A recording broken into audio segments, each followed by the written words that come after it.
primeira pergunta para o senhor é como as pessoas devem proceder diante deste cenário, doutor Alain? Pitoli, a gente pode dizer que o direito do consumidor foi o primeiro ramo do direito a ser afetado efetivamente pelo coronavírus. Desde que começou a doença na China no final de 2019 e agora, mais próxima em março, quando declarada a pandemia, todo o sistema de transporte, seja aéreo, marítimo, terrestre, ele foi afetado pelo fechamento de portos, fechamento de aeroportos, fechamento das fronteiras. Com isso tudo, o primeiro problema que a gente teve foi o de cancelamento de voos, o cancelamento de pacote de turismo, né? E os cancelamentos de reservas de hotel. Né? Então, nesse primeiro momento, o consumidor enfrentou esse tipo de assunto. Para isso, inicialmente, havia uma dúvida que nós estamos vivendo um momento de exceção, né? Se a legislação ela tinha realmente condições de atender o consumidor, né? Então a gente acabou achando dentro do Código de Defesa do Consumidor a questão dos direitos do consumidor mesmo, que é o direito à saúde, né? Então, por exemplo, eu não poderia obrigar um consumidor a viajar para um país que tivesse como caso de coronavírus, simplesmente porque ele havia adquirido a passagem ou havia adquirido a reserva no hotel, certo? E, com o passar do tempo, o governo ele passou a auxiliar as empresas aéreas. Então, mudou um pouco aí a questão do consumidor. A ANAC, através da sua a portaria número 400, ela não trazia nenhuma previsão a respeito do cancelamento de passagens. Mas hoje o governo trouxe a portaria 925 de 2020, né, que especificamente em relação à aviação traz algumas normas para o consumidor. Ou seja, se ele optar pela devolução do dinheiro, ele terá esse dinheiro devolvido para ele em 12 meses. Se ele optar por ficar com um crédito para ser utilizado daqui 12 meses, a contar da viagem dele, ele vai estar livre do pagamento de qualquer multa. Eu entendo essa portaria aí um pouco colidente com as normas do direito do consumidor, tá? Porque o próprio Código estabelece como o direito do consumidor também garantia a possibilidade de rever cláusulas que, por situações futuras, tenham se tornado onerosamente excessivas ao consumidor. E eu entendo que uma cláusula de multa, em qualquer circunstância, principalmente na aviação, ela não deveria ser cobrada. Então, o consumidor passou primeiramente por esse momento, que atingiu aviação, hotel e pacotes de turismo. Com o isolamento, o consumidor ele se viu diante de uma outra situação, que é o fechamento de escolas, fechamento de cursos, fechamento, por exemplo, de academia, cancelamentos de contratos particulares, especificamente de batismo, de festas de aniversário, festa de casamento. Então, aí, a partir disso, cada caso ele vai ter que ser tratado isoladamente. Agora, doutor, diante disso, muita coisa deve mudar nessa relação. Eu quero crer, pelo menos é o que eu tentei pesquisar para essa conversa com o senhor, os contratos, muitos deles até aqui, eu sou um leigo no direito, eu quero crer que não, nenhum previa uma pandemia, nenhum contrato previa uma situação como essa, um colapso desse tamanho em situações relacionadas às questões aeroviárias, enfim, todas essas que nós estamos acompanhando a partir de agora. Isso que nós estamos vivendo agora, doutor, abrirá precedentes para contratos mais minuciosos, mais detalhistas, doutor?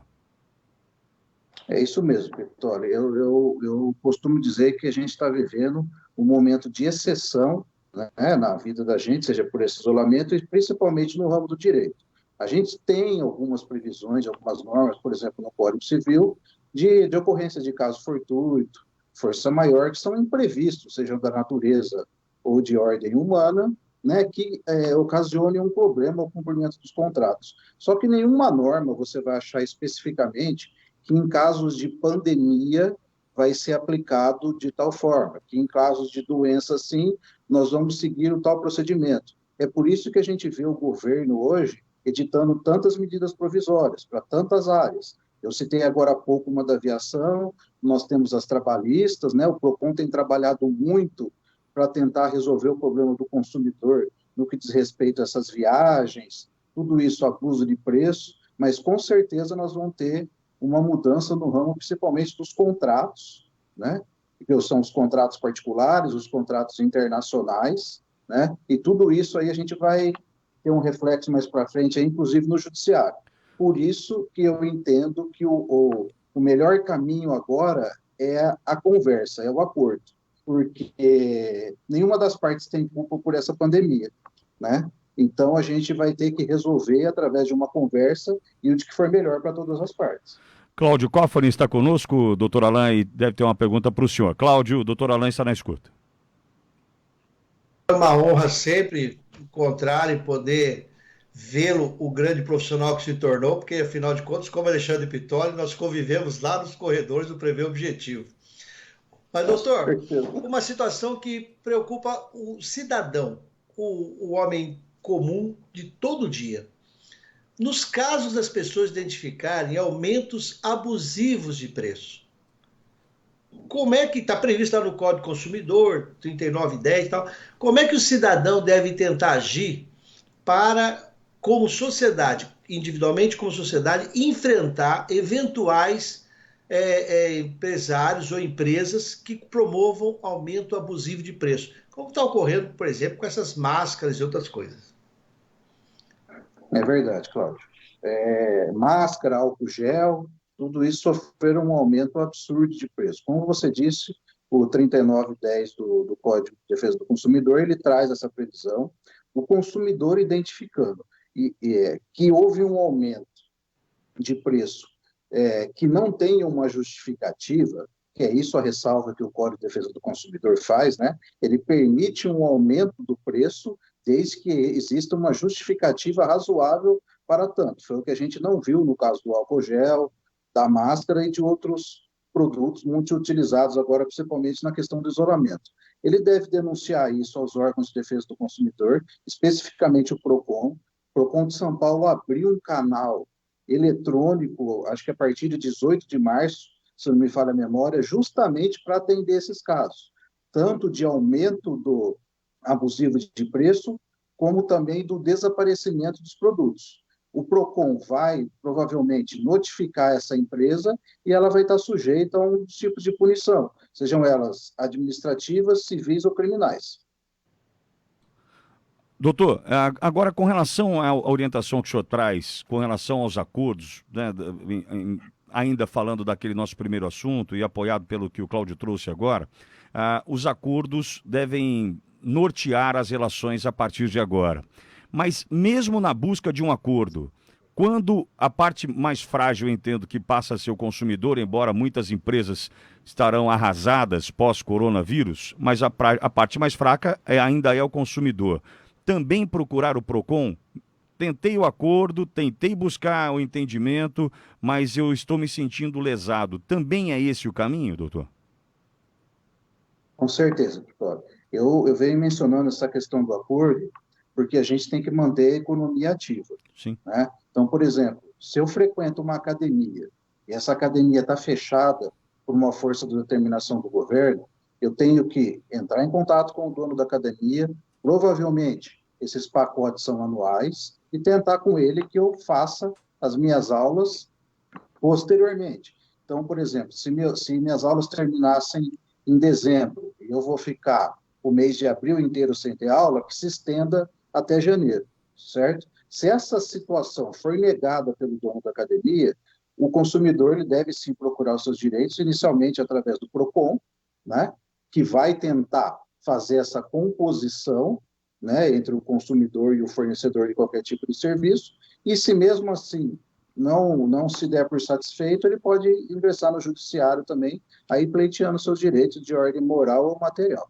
Doutor, agora, num caso de uma relação, por exemplo, de um inquilino, né, o locador e locatário, o inquilino, enfim, existe a possibilidade de buscar um acordo que antecipe a inadimplência No caso de um financiamento de um automóvel, de um consórcio, eu tive minha renda afetada por cancelamentos de trabalhos ou falta de pagamentos de clientes que atendo, por exemplo, e eu tenho a percepção de que passarei por momentos difíceis, caixa complicado e não pagamento dessas contas. Eu posso me antecipar e buscar o acordo antes de me tornar inadimplente? O senhor aconselha que seja feito dessa forma, doutor?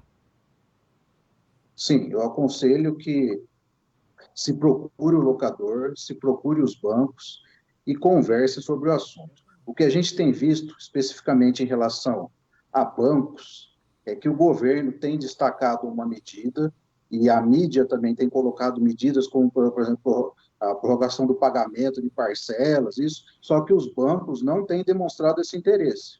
A gente não vê efetivamente, quando se entra em contato com o banco, essa reciprocidade, certo? Que a gente não fala num pagamento de 30, 60 dias, depois o banco vem cobrar juros ou correção, ou até mesmo multa. Então, assim, isso não me parece correto nesse momento.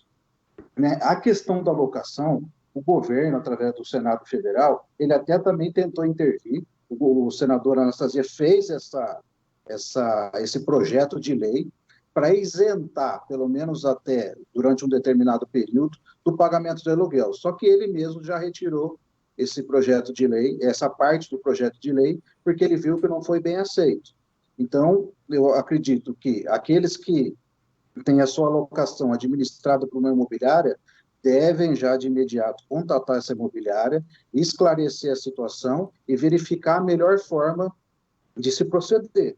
Porque eu insisto, o judiciário também não vai ter condição de deliberar sobre isso de uma forma muito precisa, porque todos vão sofrer o efeito dessa pandemia, ou mais ou menos. Sim, e o acordo que eu digo também, doutor Alain, por exemplo, eu tenho um contrato, vamos supor, o valor cheio do aluguel é R$ 1.000, só para hipoteticamente. Olha, para os próximos 3 meses, eu poderia propor uma redução de X%, 30% no valor do aluguel, para não me tornar inadimplente, e aí em junho voltamos a conversar e retomamos isso, ou esses 30%, somados os 3 meses, diluir a partir da retomada do pagamento na sua totalidade. Essas propostas de acordo certamente surgirão e necessitarão dessa conversa, desse diálogo, e se alguma das partes se sentir lesada, o caminho, ou é um advogado, como o senhor especialista no direito do consumidor, o próprio PROCON, caminhos existem, mas é importante buscar o acordo, né, doutor? Com certeza. O diálogo, nesse momento, é de suma importância.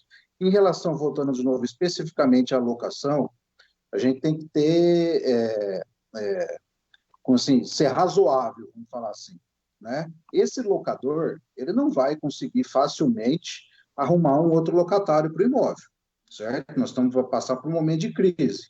E ele também tem que entender que o locatário pode ter sofrido os efeitos dessa crise, seja porque perdeu o emprego ou porque vai ter uma redução do seu salário, certo? O correto, então, é que nesse momento se componham. Aí, por exemplo, você pode fazer um aditivo a esse contrato de locação, se for uma coisa mais simples, que pelo menos troquem mensagens por WhatsApp ou qualquer outro mecanismo. Não precisa se encontrar nesse momento nada para fazer nenhum acordo. Deixe só isso também registrado de alguma forma, né? Não precisa todo mundo comparecer no escritório de advogado para fazer um aditamento. Manda por WhatsApp nesse momento que lá na frente vai ser válido. Perfeito. Cláudio, mais alguma questão para o doutor Alain? Sim, inclusive destacar que não só os advogados estão trabalhando, como o Poder Judiciário está trabalhando, e vários de nós estamos despachando com os juízes através de e-mail, através até de WhatsApp, e a única coisa que não está tendo é a audiência presencial. E há meios alternativos de soluções de conflitos, como é o caso do Sejusc, e o caminho ideal é as pessoas, por mais desesperadas que estejam, mesmo o proprietário do imóvel, ele tem que entender que todo mundo vai ter que baixar o faturamento para poder sobreviver um período. Isso é para todo mundo. Então, é o diálogo que vai gerar soluções boas, porque se não gerar soluções boas consensuais, o lado que não quiser pagar, para de pagar, e o cara que quer receber vai ter que ir atrás do judiciário daqui a 2, 3, 4, 5 meses para receber. Então, é melhor fazer um bom acordo, um mau acordo, do que uma boa demanda, porque agora as demandas estão suspensas, apesar de o SEA estar trabalhando, hein? Vamos deixar bem claro isso. Doutor, muito obrigado mais uma vez, doutor Alain. Muito obrigado. Eu que agradeço, Cláudio. Foi um prazer conversar com você. Doutor Alain Azevedo Nogueira, especialista em Direito do Consumidor do escritório Maia Sociedade de Advogados, conversou conosco. Doutor Alain, prazer realmente conversar com o senhor. Espero poder contar com a presença e com a fala do senhor aqui em outras oportunidades. Doutor Alain. Igualmente, Pitoli, eu agradeço. Só queria deixar registrado no final, existem 4 princípios no direito que a gente pode transformar aí em palavrinhas para o consumidor ter em mente nesse momento, que é a boa-fé, a razoabilidade, a proporcionalidade e a transparência. Pensando nessas palavrinhas aí, a gente vai conseguir passar, pelo menos no ramo do direito, por esse momento tão difícil. Muito obrigado. Doutor Alain Azevedo Nogueira, especialista em Direito do Consumidor do escritório Maia Sociedade de Advogados, conversou conosco. Doutor Alain, uma ótima sexta-feira para o senhor.